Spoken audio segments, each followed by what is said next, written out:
بسم الله الرحمن الرحيم. لقد جاءكم رسول من أنفسكم عزيز عليه ما عنتم حريص عليكم بالمؤمنين رؤوف رحيم.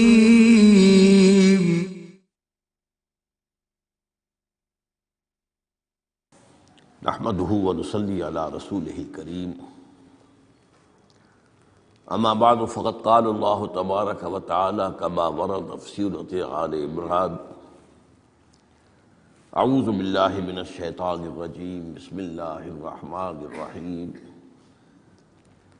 وسارعوا الى مغفرة من ربكم وجنة عرضها السماوات والارض اعدت للمتقین الذين ينفقون في السراء والضراء والكاظمين الغيظ والعافين عن الناس والله يحب المحسنين.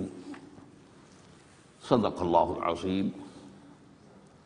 وعن ابي هريرة رضي الله تعالى عنه ان رجلا قال للنبي صلى الله عليه وسلم: اوصني. قال: لا تغضب. فردد مرارا قال: لا تغضب. رواہ الامام البخاری رحمہ اللہ. رب اشرح لي صدری ویسر لي امری واحلل عقدۃ من لسانی یفقہوا قولی. اللہم ربنا الہمنا رشدنا واعذنا من شرور انفسنا. اللہم ارنا الحق حقا وارزقنا اتباعہ وارنا الباطل باطلا وارزقنا اجتنابہ. آمین یا رب العالمین. آج اربعین نووی کی جو حدیث ہم پڑھ رہے ہیں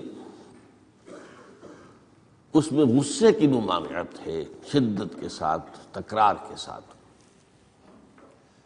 اس کے لیے تمہیداً میں نے سورہ آل عمران کی دو آیات آپ کو سنائی ہیں. وہاں ارشاد ہوتا ہے: وَسَارِعُوا إِلَىٰ مَغْفِرَةٍ مِّن رَبِّكُمْ. اے مسلمانوں، دوڑ لگا دو اور آگے سے آگے نکلنے کی کوشش کرو.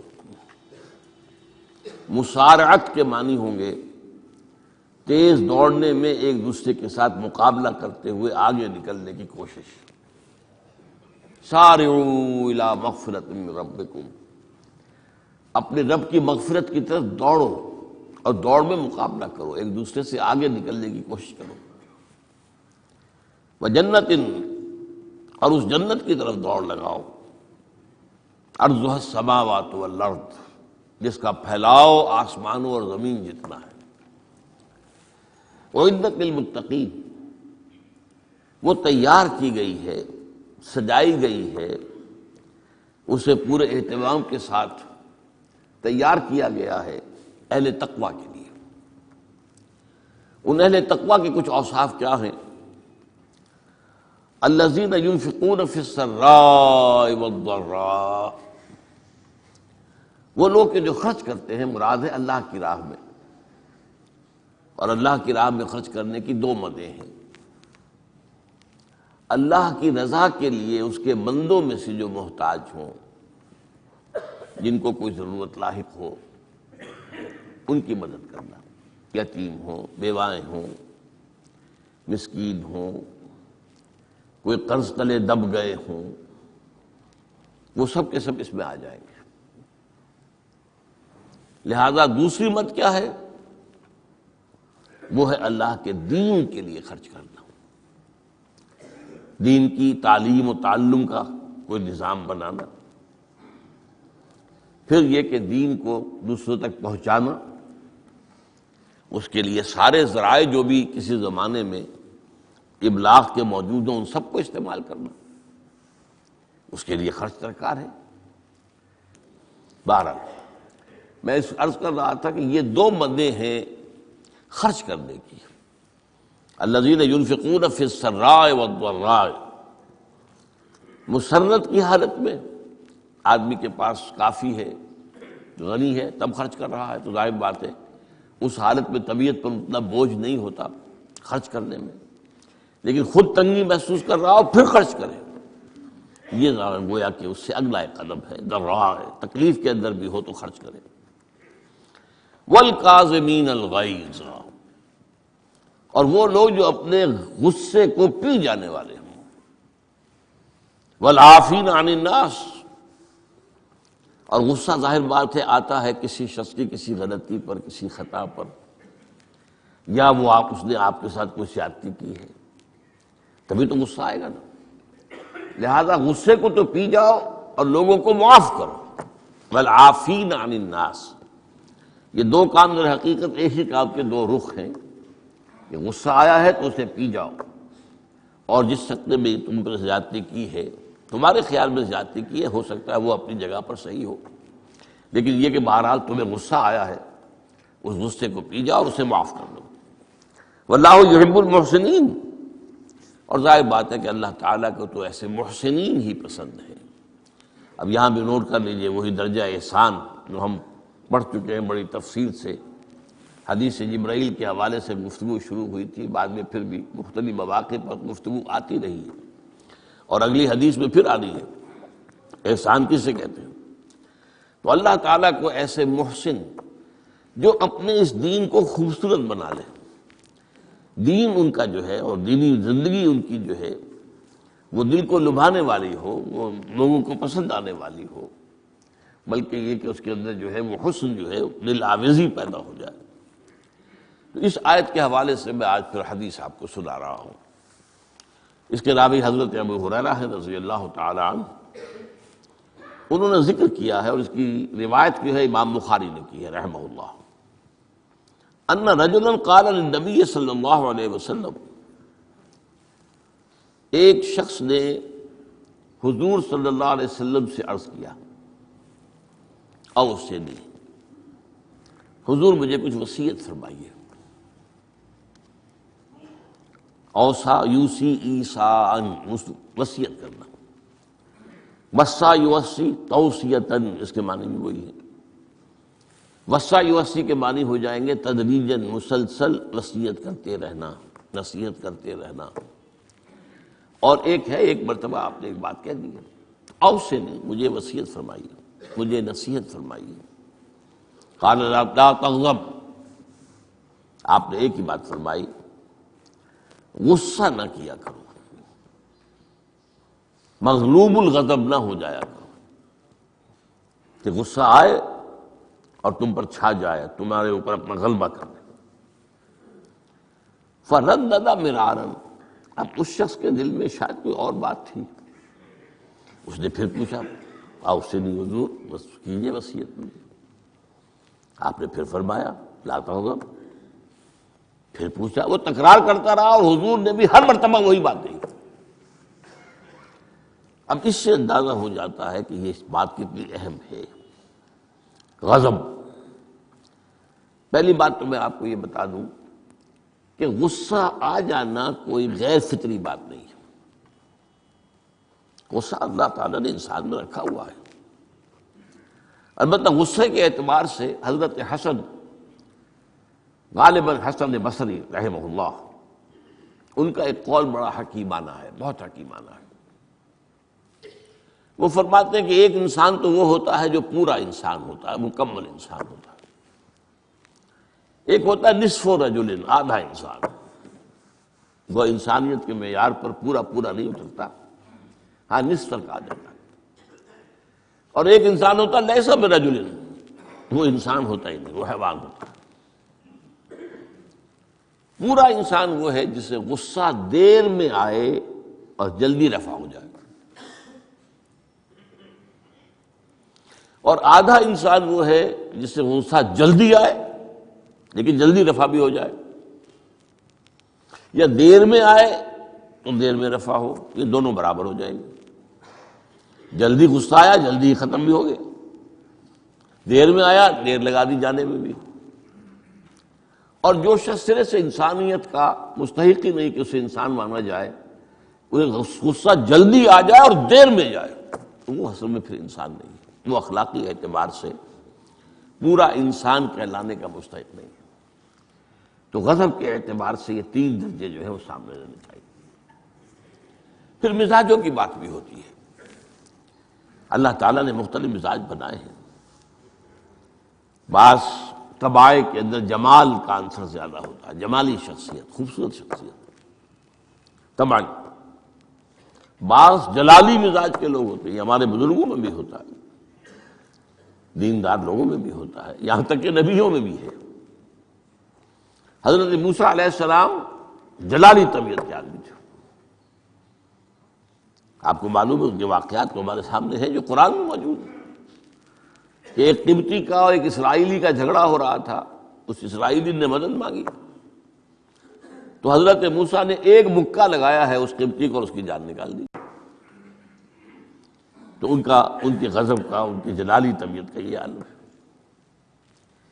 اور اس کا سب سے بڑا نقشہ جو قرآن مجید میں آتا ہے کہ جب اللہ تعالیٰ نے جب ہجرت ہو گئی اور مصر سے حضرت موسیٰ علیہ السلام اپنی قوم کو لے کر، بنی اسرائیل کو لے کر نکل آئے، دریا یا سمندر بھی اللہ نے پار کرا دیا، سمندر کو یا دریا کو پھاڑ کر، اس کے بعد وہ مرحلہ آیا کہ انہیں اب شریعت دی جائے، اس لیے کہ اصل میں ہجرت کے بعد پھر شریعت آتی ہے۔ ہجرت سے پہلے کا وقت جو ہے وہ تو ایک کشاکش کے اندر گزرتا ہے، جیسے کہ 12 برس حضور کے مکے میں ہے، ایک کشاکش ہے جسے ہم عام طور پر کشمکش کہہ دیتے ہیں، ایک سٹرگل ہے، اس میں مصیبتیں ہیں، تکلیفیں ہیں، ماریں کھائی جا رہی ہیں وغیرہ وغیرہ۔ تو ابھی کسی تفصیلی شریعت کے لیے جانے کا موقع نہیں تھا۔ نماز بھی جا کر 5 وقتہ جو ہے وہ سن 1190 میں فرض ہوئی ہے، یعنی آپ سمجھئے کہ ہجرت سے 1-1.5 سال پہلے۔ اس کے علاوہ زکوٰۃ کا کوئی نظام ابھی باقاعدہ کہ یہ اتنے میں سے اتنا کوئی نہیں۔ ہاں عام طور پر لفظ زکوٰۃ استعمال ہوا ہے، اپنے مال کو پاک کرو، پاک کرتے رہا کرو، مال میں سے صدقہ خیرات نکالتے رہا کرو، اس سے وہ مال پاک ہو جاتا ہے۔ تو اسی طریقے سے جو ہجرت آئی حضور پر، جو ہجرت کے بعد شریعت نازل ہوئی مدینہ منورہ میں، اور دورہ ترجمہ قرآن میں یہ بات واضح میں کر دیا کرتا ہوں کہ اس شریعت کا بلو پرنٹ جو ہے، یہ لفظ آپ میں سے بہت سے حضرات جانتے ہوں گے، کوئی عمارت بنانی ہو تو اس کا جو نقشہ بنتا ہے پہلا وہ ایک نیلے کاغذ پر بنتا ہے، بلو پرنٹ۔ تو بلو پرنٹ جو ہے اس شریعت محمدی علی صاحب الصلاۃ والسلام کا، وہ سورہ بقرہ میں تیار ہو گیا۔ پھر اس میں جو تفاصیل کے اور پورے جو خد و خال آئے ہیں وہ پھر سورہ نساء اور سورہ مائدہ اس کی تکمیل کی صورت۔ بہرحال جب حضرت موسیٰ کو ہم اللہ تعالیٰ نے طلب کیا 40 دن کے لیے کوہ طور پر، اس کو ہم چلہ بھی کہہ سکتے ہیں، 40 روز کی اللہ تعالیٰ نے ان سے ریاضت کروائی، مشقت، روزہ اور یہ کہ عبادت اور ذکر الہی۔ اس کے بعد انہیں اللہ نے تورات عطا فرما دی۔ اس میں آپ کو یاد آ جانا چاہیے حضور سے بھی قرآن مجید کے نزول سے قبل اسی طرح کا معاملہ غار حرا میں آپ کی جو خلوت گزینی ہوتی تھی، اور وہاں پر جو بھی آپ اب کیا عبادات کرتے تھے یہ ہمیں معلوم نہیں ہے، لیکن یہ ہے کہ عام طور پر جو محدثین نے کہا ہے کان صفت تعبدہ فی غار حرا التفکر والاعتبار، غور و فکر کرتے تھے کہ یہ کائنات کیا ہے، کیا اس کا نظام ہے، یہ معاشرہ ہمارا کدھر جا رہا ہے، یہ خرابیاں کیوں بڑھ رہی ہیں، یہ کیوں انسان کا خون کرتا ہے، یہ کیا بات ہے، یہ کیا وجہ ہے کہ کچھ لوگ بھوکے مر رہے ہیں اور کچھ لوگ جو ہے ان کے پاس بہت دولت جمع ہو گئی۔ یہ غور و فکر جو ہے تو یہ آپ کا رہا ہے بہرحال، لیکن یہ کہ تخلیہ اور غار میں آپ کا قیام یہ اپنی جگہ پر ثابت ہے۔ تو اسی طریقے سے وہاں 40 دن کا معاملہ ہوا حضرت موسیٰ علیہ السلام کے ساتھ۔ اس کے بعد الواح دے دی گئیں، جو پتھر کی تختیاں تھیں ان کے اوپر جو احکام 10 ہیں، دی 10 کمانڈمنٹس، جو بنیاد ہیں۔ جیسے میں نے کہا کہ سورہ بقرہ جو ہے شریعت محمدی کی اساس ہے، تو شریعت موسوی کی اساس وہ 10 کمانڈمنٹس ہیں جو کہ پتھر کی سلوں پر لکھی ہوئی دی گئی ہیں حضرت موسیٰ علیہ السلام کو کوہ طور پر۔ اب پیچھے کیا ہوا؟ حضرت موسیٰ کی اس غیر حاضری میں سامری کو موقع مل گیا، اس نے گمراہ کرنے کے لیے ایک شعبدہ دکھایا، اور وہ شعبدہ کیا تھا؟ آل فرعون کے جو زیور وغیرہ ہوتے تھے ان لوگوں کے، وہ ان بنی اسرائیل کے لوگوں کے پاس امانت رکھا کرتے تھے. یعنی انہیں بھی اندازہ یہ تھا یہ اسرائیلی جو ہیں یہ بددیانت نہیں ہے، یہ جو ہے اس کے اندر جو ہے وہ نہیں کریں گے کوئی خیانت، خائن نہیں. بہرحال چونکہ حضرت ابراہیم کی اولاد تھے، حضرت یعقوب کی اولاد تھے، تو چاہے اور ان میں خرابیاں آ گئی ہوں گی، لیکن یہ اندازہ انہیں تھا کہ یہ امین لوگ ہوتے ہیں، تو ان کے پاس امانت رکھی ہوتی. جب وہ نکلے وہاں سے وہ ساری چیزیں بھی ساتھ لے کر آ گئے. اس کو کہا اس نے سامری نے کہ یہ پھینک دو، یہ تو نجس ہے، تمہارے لیے جائز نہیں. اس حد تک تو بات ٹھیک ہوئی. پھر ان کو پگھلا کر اور ایک بچڑے کی شکل بنا لی اور اس کے اندر ایسا کچھ میکینزم رکھا کہ اس میں سے ہوا گزرتی تھی، اندر سے کھوکھلا تھا، تو آواز ایسی آتی تھی جیسے کہ بچڑا ڈکرا رہا ہو. انہوں نے کہا یہ ہے تمہارا خدا. یہ موسیٰ کو تو مغالطہ لگا ہے، کس غلطی فہمی کے اندر وہ پڑ گئے ہیں، کہاں گئے ہیں، کس خدا کے پاس گئے ہیں. یہ خدا تو یہ ہے تمہارا خدا، اسے پوجو. بہرحال وہاں کچھ لوگ جو ہے کافی بڑی تعداد میں لوگوں نے پرستی شروع کر دی. اب جب اللہ نے بتایا اے موسیٰ تمہاری قوم پیچھے فتنے میں پڑ چکی ہے، اور اس کی بھی ایک عجیب بات ہے، اس بتائی دوں آپ کو کہ حضرت موسیٰ کے لیے جو اللہ نے وقت معین کیا تھا کوہ طور پر آنے کا، آپ اس وقت مقرر سے پہلے پہنچ گئے. شوق اللہ نے ایکسپلینیشن کال کی، یہ سورہ طٰہٰ میں موجود ہے. ما اعجلک عن قومک یا موسیٰ، موسیٰ یہ تم اپنی قوم کو چھوڑ کر جلدی کیوں آ گئے؟ ابھی تو وہ وقت معین نہیں آیا، کیوں آ گئے؟ اب حضرت موسیٰ تعجب سے کہتے ہیں کہ مجھے تو شاباش ملنی چاہیے تھی کہ تو میرا شوق دیکھ، میرا اشتیاق دیکھ، اور الٹی جو ہے ایکسپلینیشن کال کرنی پڑ رہی ہے. قال عجلت الیک ربی لترضیٰ، پروردگار میں تو جلدی کر کے آیا اس لیے تو راضی ہو جائے کہ تیرے طلب کرنے پر میں وقت معین سے بھی پہلے پہنچ گیا ہوں. فرمایا نہیں، یہ اجرت جو ہے یہ ایسی خطا ہے تمہاری کہ تم نے در حقیقت جو یہ غلطی کی ہے اس کی وجہ سے سامری کو موقع مل گیا ہے کہ اس نے تمہاری قوم کو اضلھم السامری، سامری نے گمراہ کر دیا. یہ خبر پا کر اب حضرت موسیٰ علیہ السلام جب آئے ہیں واپس اپنی قوم، اس کے لیے جو الفاظ آئے ہیں یہ سورہ اعراف کے اندر ہے. فلما رجع موسیٰ الی قومہ غضبان اسفا. یہ غضبان، یہ غضب کی ایک انتہائی شکل ہے. اس وزن پر عربی زبان میں جو الفاظ آتے ہیں وہ کسی شے کی شدت کو ظاہر کرتے ہیں. انا جوعان، میں بھوک سے مرا جا رہا ہوں. انا عطشان، میں پیاس سے مرا جا رہا ہوں. اسی طرح رحمان، جس میں رحم جو ہے وہ ٹھاٹھے مارتے سمندر کے مانند ہے. تو اس وزن پر جو الفاظ آتے ہیں اسی وجہ سے غضبان، تو میں کہہ رہا تھا یہ ہے جلالی طبیعت حضرت موسیٰ علیہ السلام کی کہ انہیں جب یہ اندازہ ہوا کہ میری قوم کے کچھ لوگ جو ہیں وہ اس طریقے سے گمراہ ہو گئے، مشرک ہو گئے. وہ شرک بھی جلی شرک، خفی شرک نہیں، باقاعدہ ایک پرستش جو ہے ہو رہی ہے ایک بچڑے کی، اسے خدا مانا جا رہا ہے. اسفا، بہت ہی متاسف. اب یہ دو الفاظ آ گئے، غضبان اسفا، ایک جانب غضبناک اور دوسری طرف انتہائی افسوس اور رنج کی کیفیت. چنانچہ وہاں آ کر جو الفاظ قرآن مجید میں آئے ہیں اسی جلالی طبیعت کا مظہر. وَأَلْقَى الْأَلْوَاحَ، وہ جو لے کر آئے تھے تختیاں وہ تو آپ نے ڈال دی.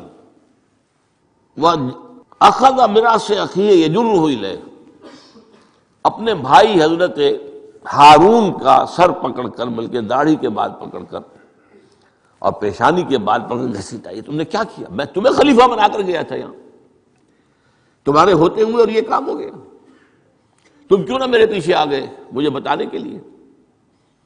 بہرحال چونکہ خلیفہ بنا کر گئے تھے، انہیں رہنا تو وہاں تھا، لیکن انہوں نے کہا کہ مجھے اندیشہ یہ ہوا کہ آپ یہ کہیں گے کہ تم نے بنی اسرائیل میں تفرقہ پیدا کر دیا، اس لیے میں نے برداشت کیا. کیا کر روکتا رہا میں، لیکن یہ کہ میں نے ان کے درمیان جو ہے کوئی بہت بڑا قدم نہیں اٹھایا، لیکن بہرحال اس کے بعد جو قدم اٹھایا گیا وہاں پر وہ فیصلہ کیا گیا کہ 12 قبیلوں میں سے ہر قبیلے کے جتنے لوگوں نے یہ شرک کیا ہے اسی قبیلے کے لوگ جو توحید پر قائم رہے ہیں وہ اپنے بھائیوں کو قتل کریں اور ذبح کریں۔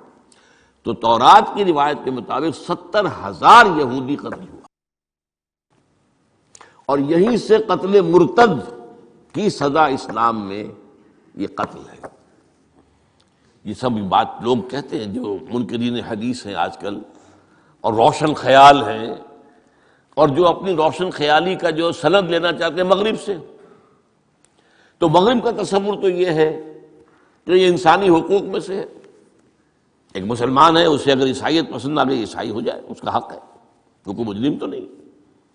یہ تمہاری شریعت میں یہ کہ قتل کر دیا جائے، یہ تو در حقیقت جو بنیادی حقوق ہے انسان کے اس کے خلاف ہے۔ اسی طریقے سے ایک مرد اور ایک عورت رضامندی سے زنا کرتے ہیں، آپ کو کیا اعتراض ہے؟ یہ ان کا حق ہے۔ ہاں، مائنر نہ ہو، چھوٹے نہ ہو، نابالغ سے زنا نہ کیا گیا ہو، جبر نہ کیا جائے۔ جبر کریں گے تو مجرم ہو جائیں گے، لیکن اگر رضا کے ساتھ باہمی رضامندی سے وہ کرتے ہیں زنا تو کوئی جرم نہیں ہے، ان کی مرضی ہے۔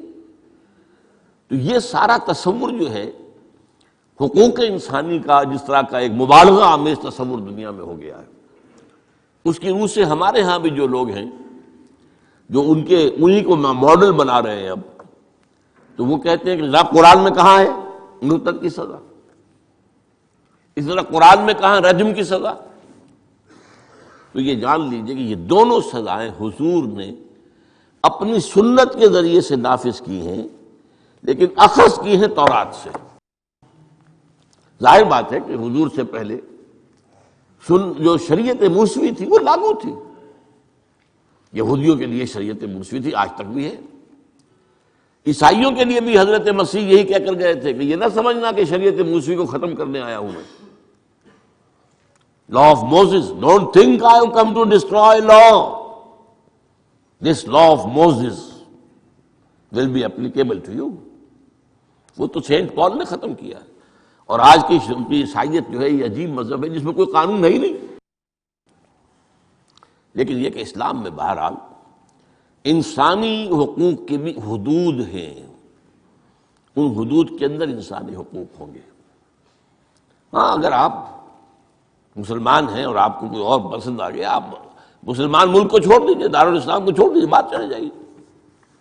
لیکن یہ ہے کہ دارالاسلام میں رہتے ہوئے آپ کو اختیار نہیں ہے۔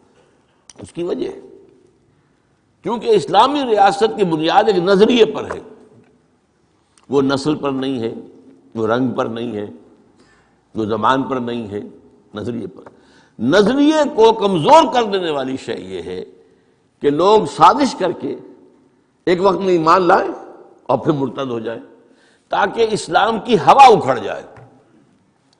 اور اس کا معاملہ سورہ آل عمران ہی کے اندر موجود ہے کہ وَقَالَتْ طَائِفَةٌ مِّنْ أَهْلِ الْكِتَابِ آمِنُوا بِالَّذِي أُنزِلَ عَلَى الَّذِينَ آمَنُوا وَجْهَ النَّهَارِ وَاكْفُرُوا آخِرَهُ لَعَلَّهُمْ يَرْجِعُونَ۔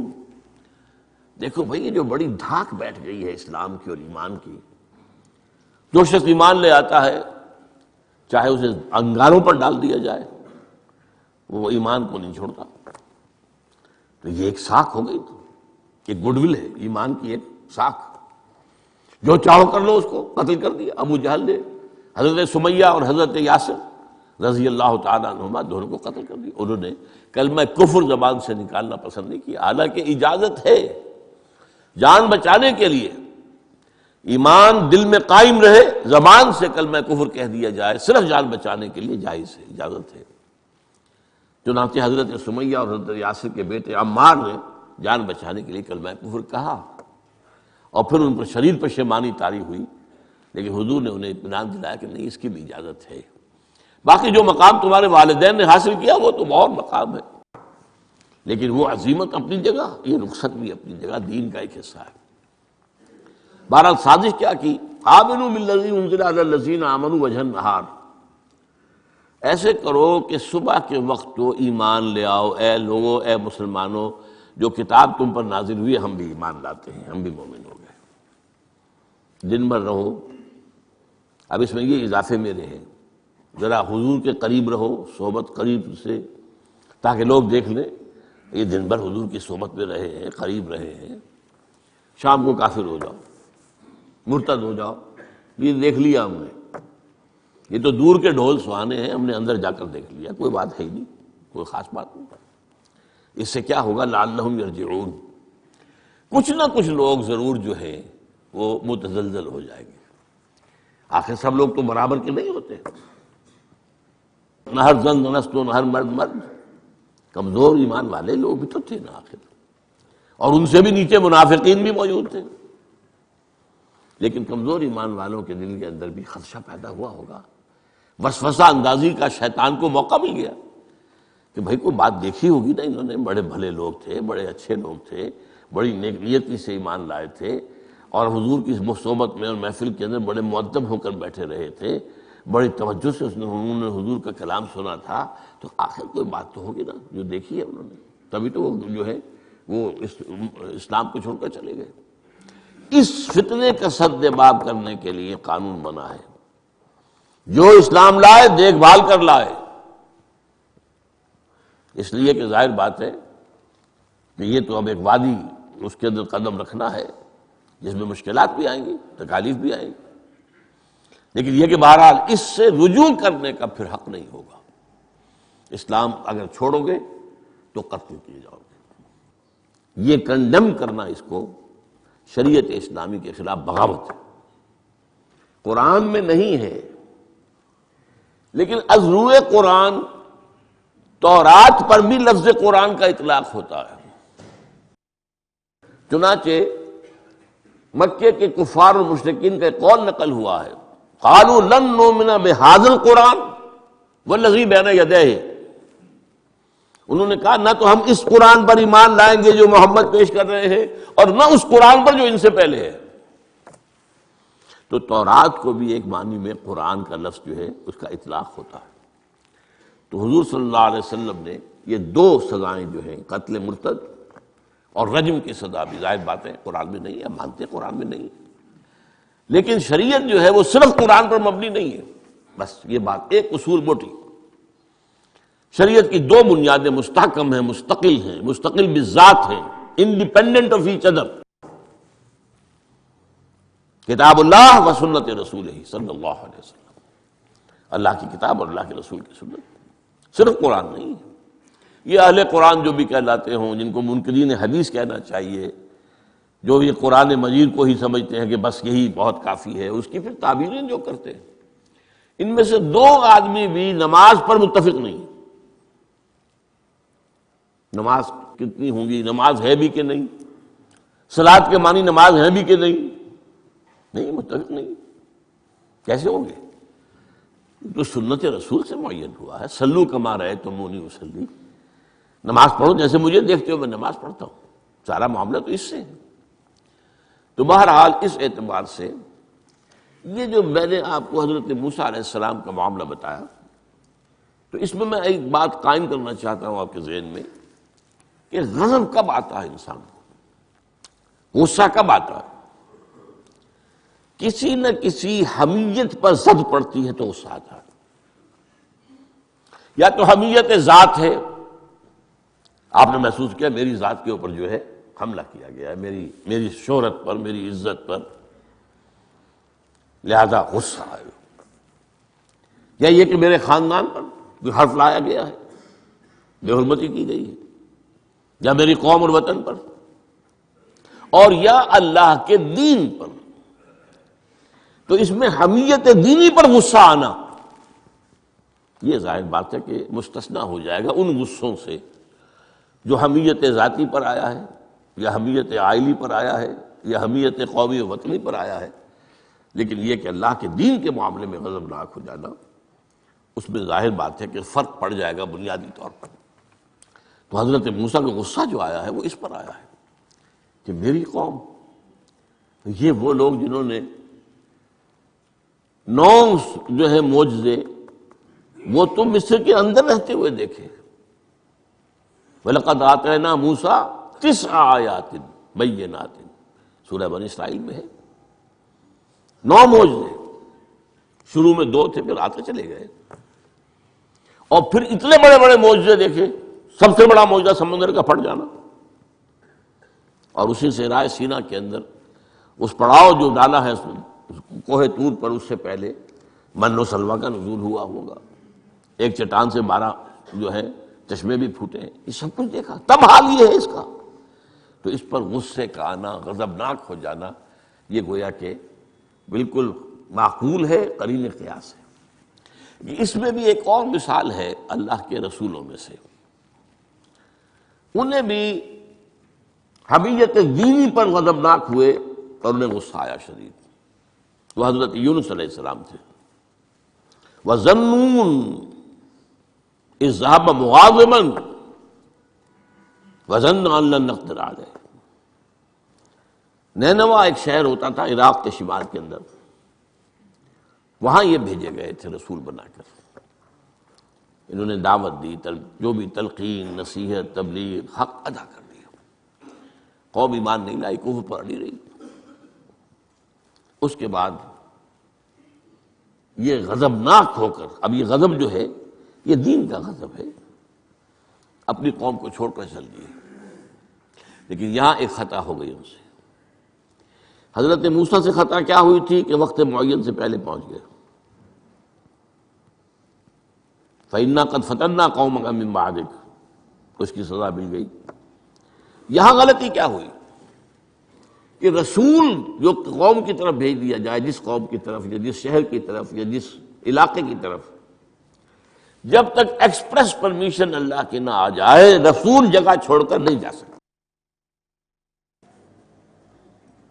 یہاں یہ ہے کہ وہ اتنے غضبناک ہو گئے کہ یہ بات جو ہے یہ ذہن کے سامنے نہ رہی، اور آپ اپنی قوم سے ناراض ہو کر، یہ بدبخت قوم جو ہے اب یہ تو ہلاک ہو کر ہی رہے گی، تو یہ چھوڑ کر چلے گئے، یہ غلطی ہوئی۔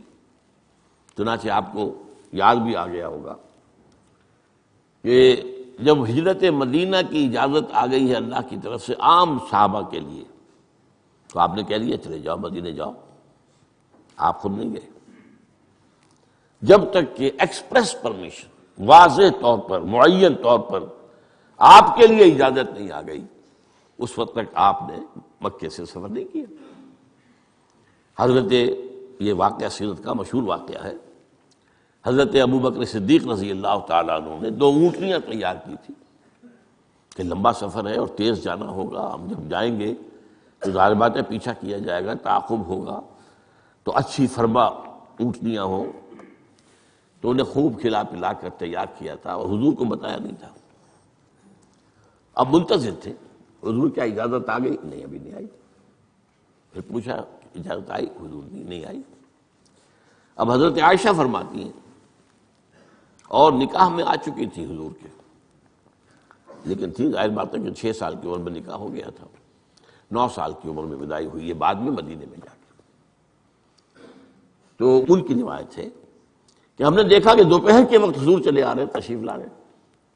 اب یہ بات بڑی غیر معمولی تھی، عرب میں یہ جو وقت ہے قیلولے کا، ظہر اور عصر کے درمیان، اس میں بازار بھی بند ہو جاتے ہیں، آفیسز بند ہو جاتے ہیں، اور یہ کہ کسی کے گھر آنا جانا، اللہ یہ کہ آپ کو کھانے پر بلایا ہو دوپہر کے بعد دوسری ہے، ایک آنا جانا نہیں ہوتا، وزٹ نہیں ہوتی۔ تو بڑے حیران ہوئے ہم، تو حضور نے اپنا ذرا چہرہ وغیرہ چھپایا ہوا بھی ہے اپنے رومال میں، تشریف لائے اور آ کر کہا کہ میں اندر آنا چاہتا ہوں۔ حضرت ابو بکر تشریف لائیے، یہ تو آپ کی، اب ظاہر بات ہے حضرت عائشہ سے نکاح تو ہو چکا تھا، وہ تو اب محرم تھی، یہاں کوئی نامحرم نہیں ہے، آپ آئیے۔ آ کر آپ نے کہا کہ ابو بکر اجازت آ گئی ہے۔ اب حضرت ابو بکر کی خوشی کا ٹھکانہ نہیں تھا، دل میں سوچتے تھے کہ اب مجھے شاباش ملے گی۔ عرض کیا حضور میں نے 2 اونٹنیاں تیار کر رکھی ہیں، خوب کھلا پلا کر فربا کیا ہے، تیار کیا ہے۔ حضور نے تھوڑا سا توقف فرمایا، اچھا میں 1 اونٹنی میں استعمال کروں گا، لیکن میں اس کی قیمت ادا کروں گا۔ حضرت ابو بکر رو پڑے کہ حضور کیا مجھ سے بھی مغایرت ہے؟ میں نے اپنے جان و مال میں سے کون سی چیز آپ سے بچا کر رکھی؟ سارا مال آپ پر خرچ کر چکا ہوں۔ آپ نے اشارہ کیا حضرت عائشہ کے بارے میں، تو ایک مرتبہ پوچھا ہے کہ وہ تو آپ کی بھتیجی ہے، کیسے آپ کے کا نکاح ہوں؟ کہ وہ دینی معاملہ ہوتا ہے، تم میرے دینی بھائی ہو، یہ کوئی سلبی بھائی تو نہیں ہو۔ بس اتنا کہنے کی دیر تھی، بیٹی پیش کر دی۔ تو میں نے اپنی کون سی چیز کو آپ سے بچا کر رکھا؟ یہ ان کے الفاظ نہیں ہے، یہ میں ان کے جذبات کی تعبیر اپنے الفاظ میں کر رہا ہوں، لیکن یہ واقعہ میں آتا ہے کہ رو پڑے۔ تو بہرحال یہ جب تک ایکسپریس پرمیشن نہیں آتی اس وقت تک رسول نہیں جا سکتا۔ حضرت یونس چھوڑ کے چل دیے۔ وَظَنُّونِ الذَّهَبَ مُغَاضِبًا، مغاضب وہی غضبناک، تو اس کو اللہ تعالیٰ نے پکڑا، اس لیے کہ یہ غلطی ایسی تھی کہ جس کے اوپر پکڑ ہونی۔ یہ تو کار رسالت کے اندر جو اس کی شرائط ہیں ان میں سے ایک شرط کے اندر کمی ہوئی ہے، لہذا پھر وہ آپ کو معلوم ہے کہ وہ مچھلی کے پیٹ میں گئے اور وہاں انہوں نے جو ہے لا الہ الا انت سبحانک انی کنت من الظالمین، تو آپ نے جو بھی وہ استغفار کیا ہے اللہ سے، پھر اللہ نے معاف کیا۔ پھر اس مچھلی نے، ویل مچھلی کوئی ہوگی جو شط العرب میں معلوم ہوتا ہے، شط العرب میں اس نے نگلا ہے، اور شط العرب یہ دونوں دریا جو ہیں فرات اور دجلہ جب عراق کے جنوب میں آ کر ایک ہو جاتے ہیں تو وہ تو گویا کہ ایک بڑا سا چھوٹا سا سمندر بن جاتا ہے، اتنا بڑا وہ شط العرب کہلاتا ہے۔ اس سے ہو کر پھر گلف میں آئے، اور گلف سے ہو کر کہیں مکران کے ساحل پر آ کر اگلا ہے اللہ کے حکم سے اس مچھلی نے حضرت یونس علیہ السلام کو۔ اس پر ایک تحقیقی مضمون میثاق میں ایک زمانے میں شائع ہوا تھا، میں اب اس کی تفصیل میں نہیں جا سکتا، کہ اس علاقے میں حضرت یونس علیہ السلام کو اور پھر وہ اس کے ساحل پر پڑے رہے، تو معلوم ہوا کہ یہاں پر غضبناک ہو جانا اگرچہ تھا حمیت دینی کی وجہ سے، لیکن وہاں بھی جو بنیاد ہے دین کی اور جو اس کے جو شرائط ہیں ان میں سے کسی کو کراس کرنے کی اجازت نہیں۔ اس میں سے اگر کسی رسول سے بھی ہوا ہے تو پھر یہ کہ اللہ تعالیٰ کی طرف سے گرفت ہوئی ہے۔ اور یہاں یہ نوٹ کرا دوں میں آپ کو، ہم جو مبالغے آمیزی کیا کرتے ہیں نعتوں کے اندر، اور آج کل انتہا ہوئی ہے ٹی وی کے اوپر، بعض چینلز کے اوپر نعتوں ہی نعتیں، نعتیں ہی نعتیں، نعتیں ہی نعتیں، پھر ان کے اندر جو مبالغے ہوتے ہیں۔ حضور نے فرمایا ہے مجھے یونس ابن متہ پر بھی فضیلت مت دو۔ اب یونس ابن متہ وہ ہیں واحد رسول جن سے کچھ خطا ہوئی ہے اور جس پر سزا ہوئی ہے، باقی اور رسولوں میں سے کسی کے ساتھ ایسی بات ثابت نہیں۔ خطا ہوئی ہے حضرت موسیٰ سے بھی، ما عجلک عن قومک یا موسیٰ، لیکن خطا جو ہے اس کی کوئی سزا حضرت موسیٰ کو نہیں ملی۔ واحد رسول ہیں حضرت یونس علیہ السلام، الا قوم یونس، اور اس کا جو فائدہ پہنچا ہے، یہ جو آج کی جدید اکاؤنٹنگ ہے، debit and credit, Hare debit کے اگینسٹ کوئی انٹری برابر کی جو ہے کریڈٹ کی ہوگی، ہر کریڈٹ کے اگینسٹ ڈیبٹ کی ہوگی۔ یہ جو ڈیبٹ ہوا حضرت یونس کے خلاف، یہ کریڈٹ بن گیا قوم کے خلاف، قوم کے حق میں، کہ عذاب کے آثار شروع ہو گئے، جس کے بعد کہ کسی قوم کے لیے دروازہ بند ہو جاتا ہے توبہ کا، جیسا کسی فرد کے لیے جب موت کے آثار شروع ہو جائیں اب توبہ کا دروازہ بند ہے۔ تو جب وہ عذاب کے آثار شروع ہو گئے، وہ قوم کو یاد آ گیا کہ یہ بات وہی ہو گئی جو یونس کہا کرتا تھا علیہ الصلوۃ والسلام۔ گھروں سے نکلے آئے، پوری قوم باہر آ گئی اور چیخ چیخ کر، رو رو کر، گر گرا کر اللہ سے معافیاں مانگی، دعائیں کی، تو اللہ نے ان پر سے عذاب ٹال دیا۔ تو سورہ یونس میں اس کے بیان کیا گیا ہے کہ عذاب الہی کے جب شروع ہو جائیں آثار، پھر وہ ٹل نہیں سکتا الا قوم یونس۔ یہ صرف ایک ہی مرتبہ ہوا ہے، استثناء ہے واحد، حضرت یونس علیہ السلام کی قوم۔ اب آخری نقطہ میں آپ کو بتا رہا ہوں، اس حدیث میں ایک بات بڑی اہم ہے، یہ جو آپ نے فرمایا لا تغضب لا تغضب لا تغضب لا تغضب،